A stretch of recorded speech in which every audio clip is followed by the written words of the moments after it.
नमस्कार साथियों, मैं महेंद्र जाखटिया क्लासेस में आपका स्वागत करता हूं।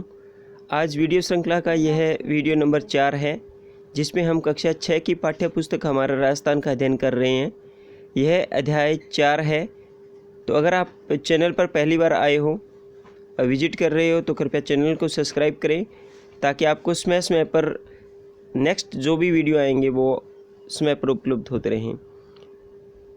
तो इस वीडियो श्रृंखला में हम राजस्थान जीके का शून्य से शिखर तक का सफर करेंगे, जिसमें कक्षा 6 से लेके कक्षा 12 तक की जो पाठ्य पुस्तक है हमारा राजस्थान, जिसमें संपूर्ण राजस्थान का जीके कवर किया जाएगा, जो कि आपके आगामी परीक्षाओं, चाहे वो रीट मुख्य परीक्षा हो, सेकंड ग्रेड हो और फर्स्ट ग्रेड में जो भी आपका टॉपिक बनता है उसमें आपका राजस्थान जीके इसमें कवर होता रहेगा। तो चलिए शुरुआत करते हैं। आज हम इस वीडियो में राजस्थान में प्राचीन सभ्यता स्थल, ये जो आपका टॉपिक है आज का, राजस्थान में प्राचीन सभ्यता स्थल, जिसके अंदर हम पढ़ेंगे प्राचीन सभ्यताओं के बारे में। राजस्थान की कौन कौन सी सभ्यताएं हैं जो हमारे टॉपिक से जुड़ी होगी। शुरुआत करते हैं इसमें। मानव जब समय के बारे में सोचना छोड़कर दूसरों के बारे में सोचना शुरू करता है, तब वह समूह में रहकर कार्य करना प्रारंभ करता है। इसी से सभ्यता की शुरुआत होती है। ये सभ्यताएं ही आगे चलकर एक संस्कृति का रूप धारण करती है, कुछ नया आकार बना लेती है। राजस्थान में ऐसी कई सभ्यताएं हैं, संस्कृतियां हैं और ऐसे कई सभ्यता स्थल हैं जो अरावली नदियों के किनारे मिट्टी में दबे पड़े हैं। राजस्थान में मानव के प्रारंभिक क्रियाकलाप क्या थे, वे कब से प्रारंभ हुए, इसके लिखित साक्ष्य उपलब्ध नहीं है। जिस काल का लिखित इतिहास उपलब्ध नहीं होता, उसके बारे में उत्खनन से प्राप्त सामग्री के आधार पर ही जाना जा सकता है। यानी जिसके बारे में कोई लिखित इतिहास पता नहीं हो, उसके बारे में हम सभ्यताओं के उत्खनन कार्यों से ही हमें पता लगता है। जो आपको ओब्लिक में ये दिखाई दे रहा है टोटल आपका, ये आप इसके नोट्स तैयार कर सकते हैं। जो मैंने इसको येलो डार्क में किया है, इसको आप अपने नोट्स तैयार करके अपनी कॉपी में उतार सकते हो। उत्खनन से प्राप्त हुए प्राचीन साक्ष्यों में आवास स्थल, लकड़ी, अनाज, हड्डी और पत्थरों के अस्त्र शस्त्र और उपकरण प्रमुख है। चूँकि प्राप्त उपकरणों में पत्थर के उपकरणों की संख्या अधिक है, अतः प्रारंभिक युग को प्रस्तर युग कहा गया। प्रारंभिक युग को प्रस्तर युग क्यों कहा गया? क्योंकि यहाँ जो भी जितने भी प्राप्त हुए हैं उसमें ज़्यादातर पत्थर के अस्त्र शस्त्र प्राप्त हुए हैं। प्रस्तर युग में मानव अपनी आवश्यकता पूर्ति के लिए जानवरों का शिकार करता था अथवा जंगलों से कंदमूल एकत्र कर अपना पेट भरता था, अतः उन्हें कुल्हाड़ी, खंडासा, छुरा जैसे उपकरण बनाए।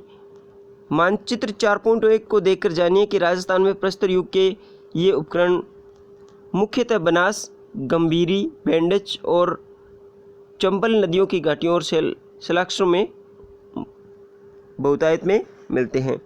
ये देखिए 4.1 कालीबंगा हड़प्पा स्थल, जो कि एक सभ्यता स्थल है। राजस्थान के हनुमानगढ़ जिले के एक क्षेत्र के अंदर ये कालीबंगा पड़ती है। मानचित्र 4.1 को देखकर जानिए कि राजस्थान में प्रस्तर युग के ये उपकरण मुख्यतः बनास, गंभीरी, बेडच और चंबल नदियों की घाटियों और शैलाक्षों में बहुतायत में मिले हैं। प्रस्तर युग के बाद ताम्र कांस्य काल तथा उसके पश्चात लोह युग के अवशेष प्राप्त हुए हैं। सबसे पहले प्रस्तर युग, उसके बाद में ताम्र कांस्य काल और इसके बाद में लोह युग के अवशेष प्राप्त हुए हैं। हम पूर्व में पढ़ चुके हैं कि मानव शिकार से पशुपालन और कृषि कार्य की ओर अग्रसर हुआ। पत्थर के स्थान पर उन्होंने धातुओं के उपकरण बनाने प्रारंभ किए। धातुओं में भी सर्वप्रथम तांबे का उपयोग किया गया।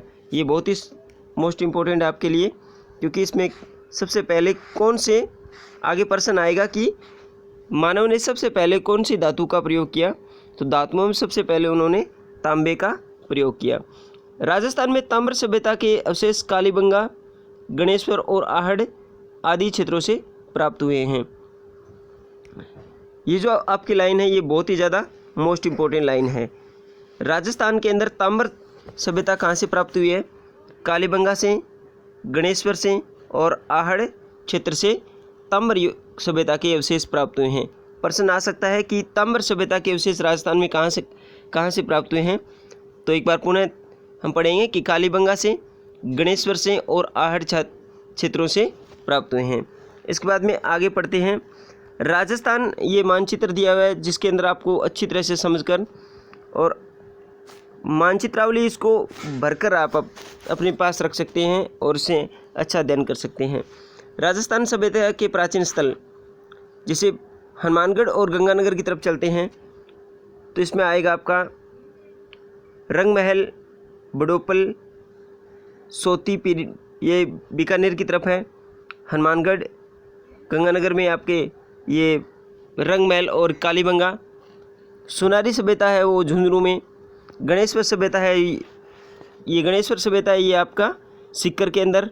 और बेराट सभ्यता है वो अलवर और जयपुर के मध्य है, वो बेराट सभ्यता प्राप्त हुई है। इससे अब आप इस मानचित्र से आप पता लगा सकते हैं कि कौन सी सभ्यता है वो कहाँ पर मिली है। जिस प्रकार से ये दे रखा है कि आपका तिलवाड़ा बाड़मेर के अंदर, आपकी बागोर सभ्यता ये भीलवाड़ा के अंदर, गिलूंड सभ्यता ये राजसमंद के अंदर, आहड़ सभ्यता ये उदयपुर के क्षेत्र के अंदर प्राप्त हुई है। इसके बाद में नगरी सभ्यता ये चित्तौड़गढ़ के पास एक ऐसा गांव है जहाँ चित्तौड़गढ़ सभ्यता का उत्खनन हुआ है। इसके बाद में टोंक, नगर, रेंट, टोंक के अंदर ही ये पड़ता है रेंट, जो आप ये देख रही हो। ये अच्छी तरह से आपको इसका अध्ययन करना है। पाठ्य पुस्तक आप उपलब्ध करवा सकते हो मार्केट से जाके, बुक स्टॉल से लाके आप इसको आराम से पढ़ सकते हो, क्योंकि ये जो वीडियो है और ये जो आपकी पाठ्य पुस्तक है जो कक्षा 6 से लेके कक्षा 12 तक की राजस्थान अध्ययन नामक एक पाठ्य पुस्तक लगती है कक्षाओं में, ये बहुत ही ज़्यादा मोस्ट इम्पोर्टेंट होने वाली है आगामी परीक्षाओं के अंदर, जिसमें राजस्थान जीके का वर्जन सबसे ज़्यादा रहेगा। तो आगे पढ़ते हैं। राजस्थान में सभ्यता के प्राचीन केंद्र एक बार पुनः देख लेते हैं कौन कौन से हैं। अगर हम बात करें हनुमानगढ़ में तो कालीबंगा, गंगानगर और रंगमहल गंगानगर, बड़ोपल भी गंगानगर के अंदर आता है। सोथी ये बीकानेर के अंदर है। सोनारी झुंझुनू के अंदर है। गणेश्वर ये सीकर, अलवर, बेराट, अलवर जयपुर के मध्य बेराट है। गणेश्वर सभ्यता सीकर में, भरतपुर में दर, टोंक में रेड। इसके बाद में पढ़ते हैं आगे नगर, टोंक के अंदर नगरी, चित्तौड़गढ़ के अंदर उदयपुर आहड़ सभ्यता और